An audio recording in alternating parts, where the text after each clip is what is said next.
ছেলে প্রত্যেক দিনই বলে, মা তুমি ডেলি তো ভিডিও দেখো কিন্তু কোনো খাবার বানাও না। তাই আজকে দেখলাম যে বৃষ্টি হচ্ছে খুব জোর, আর ভাবলাম বাবু তো স্কুল গেছে, তো বাড়ি এসে যাতে ও খুশি হয়ে যায় তার জন্য একটু কিছু বানিয়ে নিই। তো কী বানাবো ভেবে দেখলাম ফ্রিজে কাতলা মাছের কতগুলো পেটি রয়েছে। তো আমি ভাবলাম আমি তো এরকম ধরনের খাবার বানাই খুব কম, বানাই না, তো আজ দেখি আজকে যদি আমি একটু ফিশ কাটলেট বানাতে পারি। তো ওই জন্য আমি কড়াইয়ে প্রথমে জল দিয়ে তারপর তাতে একটু লেবুর রস আর একটু নুন দিয়ে 3টে মাছের পেটি আমি সিদ্ধ করতে দিলাম। তো এটাকে সিদ্ধ হয়ে যাওয়ার খানিকক্ষণ পর আবার এটাতে একটু হলুদ দিয়ে দিলাম, যাতে একটু গন্ধটা চলে যায়, মাছের যে একটা গন্ধ থাকে না সেটা চলে যাওয়ার জন্য।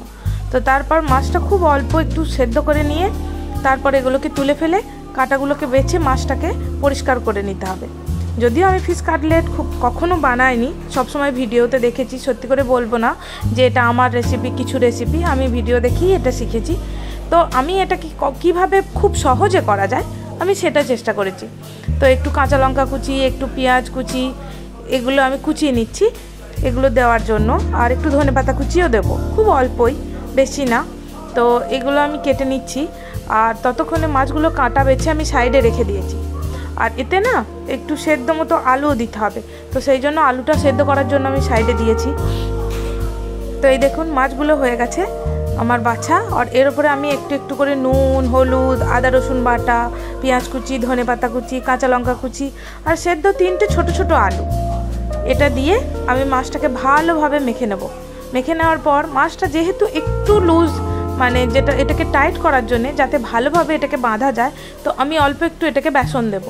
সবাই দেয় না হয়তো, কিন্তু আমি এটাতে একটু বেসন দিলাম। তো বেসন দিয়ে এগুলোকে প্রথমে আমি গোল গোল করে শেপ করে নেব, তারপর এগুলোকে আমি শেপ দেব। তো এই দেখুন গোল গোল করে আমি শেপ করে নিলাম। আর এটা আমি যেহেতু ফার্স্ট টাইম বানাচ্ছি, আমি জানিও না যে কেমন খেতে হবে, আর আমি সত্যি কথা বলতে ফিশ কাটলেট কখনো খাইও নি, আর আজ প্রথম বানাবো। তো সেই জন্য একটু ভয়ও লাগছে, খুব বেশি বানাইনি, অল্প একটুই বানানোর চেষ্টা করলাম, যদি ভালো লাগে তাহলে আবার বানাবো। তো আমি দেখুন এগুলোকে খুব একটা ভালো শেপ তো দিতে পারলাম না, কিন্তু যেমন পারলাম ওইভাবে আমি একটু মাছগুলোকে শেপ দিয়ে নিলাম। তো শেপ দেওয়ার পরে আমি এগুলো না একটু ফ্রিজে রেখে দেবো। ততক্ষণে আমি কর্নফ্লাওয়ার আর ময়দার একটা বাটার বানিয়ে নেব। কর্নফ্লাওয়ার আর ময়দা দিয়ে এটাকে খুব পাতলাও না খুব মোটাও না, নর্মাল একটা ব্যাটার বানিয়ে নেব। তো এই দেখুন বানানো হয়ে গেছে। আর এটাতে আমি সেই 10 টাকার দামের যে টোস্টের প্যাকেটগুলো পাওয়া যায় 10-12 টাকা, তো সেগুলোকেই আমি গুঁড়িয়ে নিচ্ছি, কেন কি আমার কাছে না ব্রেড ক্রামস আছে আর না ব্রেড দিয়ে আমি ক্রামস বানাবো, কিছু কেনাও নেই। তো আমি যখনই কিছু ফ্রাই বানাই, যখন ভেজিটেবল চপ বানাই, এগুলো আমি বানাই, কিন্তু এগুলো তো আমি এই যে টোস্টগুলো পাওয়া যায় 10 টাকা প্যাকেট, এই টোস্টগুলো দিয়েই আমি বানাই। তো কড়াইয়ে তেলটা আমি গরম করতে দিয়ে দিলাম। এরপর একে একে আমি কাটলেটগুলো কর্নফ্লাওয়ারে ডুবিয়ে, তারপর ব্রেড ক্রামসের ওই যে টোস্টের গুঁড়ো ওটার মধ্যে ডুবিয়ে তারপর আমি রেখে দেবো, তারপর আমি এগুলোকে ফ্রাই করে নেবো একে একে। তো তেলটা গরম হয়ে গেছে প্রায়। তো এই কাটলেটগুলো আমি দিয়ে দিলাম। এবার কাটলেট দুটো ফ্রাই করব, আর তা করতে বাবুও চলে এসছে। তো বাবু চলে এসছে, বাবুকেই খাইয়ে দেখাবো যে কেমন হয়েছে খেতে। তো দেখি প্রথমবার বানানো কিছু জিনিস, সেই জন্য আপনাদের সাথেও শেয়ার করলাম। আর এটা খুব বেশি টাইমও লাগে না, এটা চাইলে কেউ 2 দিন আগেও বানিয়ে ফ্রিজে এইভাবে কাটলেটের শেপ দিয়ে রেখে দিতে পারেন। তারপর যখন মন করবে আপনারা কর্নফ্লাওয়ার আর ময়দার ব্যাটারটা বানিয়ে তারপর ব্রেড ক্রামসে ডুবিয়ে সেভাবে যখন খুশি এটা খাওয়া যেতে পারে। তো এই যে বানানো হয়ে গেছে।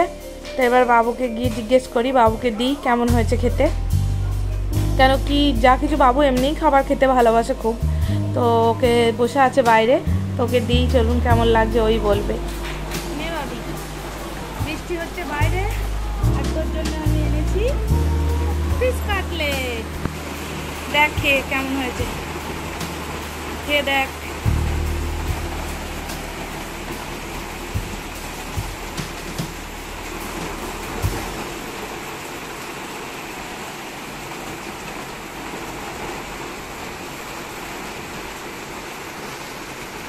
হয়েছে, ভালো হয়েছে।